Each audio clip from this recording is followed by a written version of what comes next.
Hi, I'm Rob Cosman. Welcome to my shop. It's really popular today to want to make your own bench. However, if you go out trying to buy Vise hardware, there's not a huge selection, and I ran into that situation when I started making benches several years ago. One of the things that I wanted was something called a shoulder vise. I'll just show it to you. If you know Tay Frid, or know the name, or Frank Claus, both of these craftsmen have had a lot to do with the popularity of hand tools today. Tay is since deceased. But they also both made popular what's something called the Scandinavian shoulder vise. I'll explain to you the difference real quickly.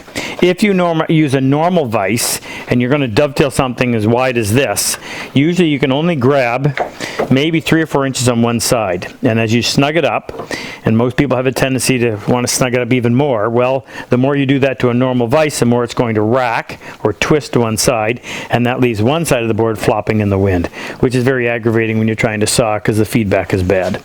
Well, with the shoulder vise, the Scandinavian shoulder vise, there are no restrictions in here. You put your board in approximately in the middle. Because there is some movement on the horizontal axis, the vise will find its sweet spot, snug it up, and now it's equally tight on both sides. In my opinion, this is the best vise for dovetailing. I've used them all, and I'm settled on this one. Now I'll show you some of the other benefits of this. I have a friend in Ontario, his name is Paul, and man's a genius, and he's helped me design numerous tools, and just a huge bank of knowledge. And my complaint to him was that of the vices that I had experimented with, they would take 5 or 6 full revolutions to move an inch. And when you're trying to do this, I just try to be as efficient as possible when I'm working. Well, he mentioned something called a double start thread, and that's what we've used. Double start thread simply means that we'll move an inch with just 2 rotations, and when you're actually working, that feels like light speed. I also wanted the look to be such that it was nice and beefy, so we went with a big, huge threaded rod. You make your own handle, of course, and that way you can match it to your bench, and just fantastic.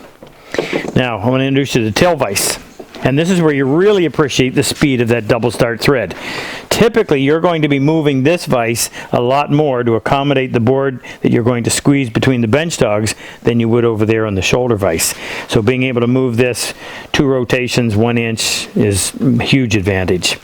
Now on this one, I like to keep this gap as narrow as possible. Then that's less area of not having support for the workpiece. The first one we had made is actually 2 inches wide. So that was as narrow as I could get it. When we had these ones done, they've actually cut them down to an inch, just a little over 1 3/4 inches. Now, in order to do that, you'd have to go in there and grind some of that nut off on both sides. There's the ability to do it, but just be aware that it's made for 2-inch slot. You can cut it down to a little over 1 3/4 inches. And again, you make your own handle for this one as well. They've got a really good level of polish on there. I was really impressed. We just recently received these.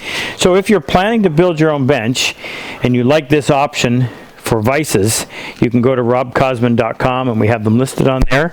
You can buy them individually. You can buy them as a pair. Anyway, good luck building your bench.